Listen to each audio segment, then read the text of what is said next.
Hello everyone, it's Old Guardian here. Dire Batlings is the new mini that's currently available from the Hallow event, and now I have had a chance to play around with the mini and try out all of its talents. So in this video I'm going to tell you everything you need to know about Dire Batlings, including what their best talent is. So Dire Batlings cost 2 gold, their squad, there are 6 Batlings in the squad, so a little bit fewer than chickens, twice as many as harpies. They're fast, flying, cycle, undead, and contrary to the early information, they actually also have detect, so they can attack stealth minis, and this is actually really useful in some of the maps where there's some stealth minis and they just go in and blast. There's 30 health, 48 physical damage, 1.2 second attack speed, so they have the same DPS per mini as chickens, but there's 9 chickens and 6 Batlings, so Batlings overall deal a little bit less damage than chickens, but of course they are flying and they have detection as well. Like all minis, Batlings have 3 talents, so they have Guano Happens. Each Batling drops a poison pool on the ground every 8 to 20 seconds. In practice, a full squad of Batlings is going to drop a pool every 1 to 4 seconds or so, sometimes multiple at once. These pools though, they only hit one target, so even if there's a squad coming, only one mini is going to get the poison, and they only hit ground minis. Fires are just going to fly past and over them. And to showcase the guano as well as the detection, there's no better place than Shadow Claw. So just I need to cycle a little, it seems, so that I can get my Batlings out there. Here we go, Batlings are on the way. Let's go, Batlings. First you need to kill a Prowler, but then you can engage Shadow Claw. Dropping guano here, as you can see. And Shadow Claw, it just cannot afford the Batlings. Batlings are following it. Shadow Claw, where is your stealth? Well, there's the stealth, but it doesn't help because Batlings see through it. And Batlings just keep going. And they keep dropping guano as well. So, because Shadow Claw is running away from them, you can also see the guano pattern fairly well. Well, now the trolls ended up coming there, but as you can see, they can just follow around, drop guano, and they can even keep some poison stacks on it while it wanders around. Then Batlings also have Soundbite talent. On hit, the Batlings bite sends out a sonic wave that damages a nearby enemy mini with a 5.5 range. Note that this cannot hit the main target, so if your Batlings are engaging a single big target, like you're trying to kill a Molten Giant with them or a big box with them, and there's nothing spawning, then Soundbite does not do anything. And Soundbite deals around 60% of the bite damage. I actually expected it to deal a little bit more, but now that I have been able to test it, its damage is lower than the bite itself. But when you're fighting against multiple minis, the most damage that you can deal with Batlings comes from Soundbite. So here we're sending some Batlings out there, we have Riven there to tank, and there's some Murlocs and stuff, and now Batlings get into action and see how the Soundbite killed the Murloc, the Soundbite killed the Mountaineer. The Soundbite now, it's a little bit stuck with the grunts, not dealing so much damage to grunts, but ended up killing the grunts and ended up killing some harpies, and they ended up killing that kobold too, so that's Soundbite in action.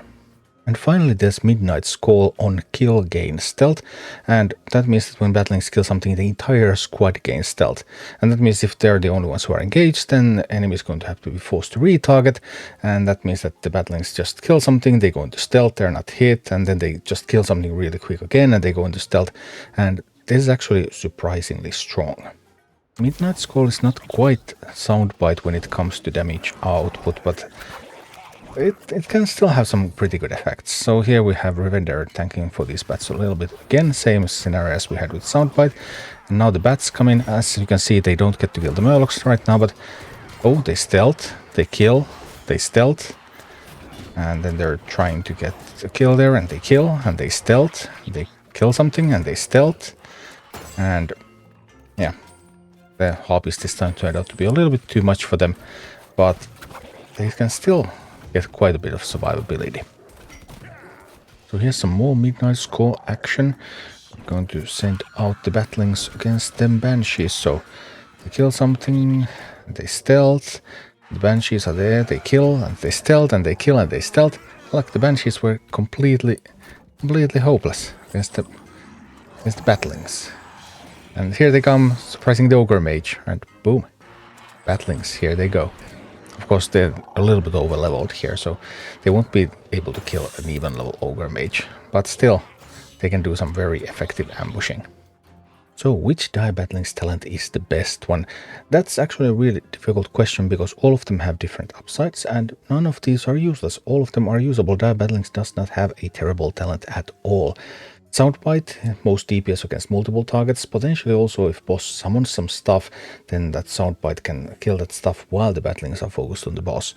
Midnight's Call, best survivability, especially if there's some fairly small minis coming at you and ranged minis, then once Batlings kill one, then they can ambush the next ones and just keep surviving. Guano Happens, potentially the most DPS against a single ground target because air units don't hit the Guano and it leaves the poison trail on their route as well. But there are not that many poison stacks coming from Guano Happens, so it's not really anything like Harpy Poison or Chimera Poison. You're just not going to really poison stuff with that, not to that extent anyway. So overall, I think I would take Soundbite first, because that can give you quite a good DPS, and usually there's more than one mini around, so that's going to be useful. And I would take Midnight's Call second, because that's just good survivability and really helpful in some scenarios. And Guano Happens, I think, is slightly the weakest talent. But yeah, Batlings are in the enviable position that none of the talents are bad. So even if you make wrong choice, then that can still actually turn out to be the best choice for some specific scenarios. But even though Soundbite is not as good as I hoped it would be, then it has still been quite okay, and I still like to use that one. Thank you for watching. Click like and subscribe if you enjoyed this, and a special thanks to all of my Patreon supporters, YouTube members and Twitch subscribers who make all of these videos possible.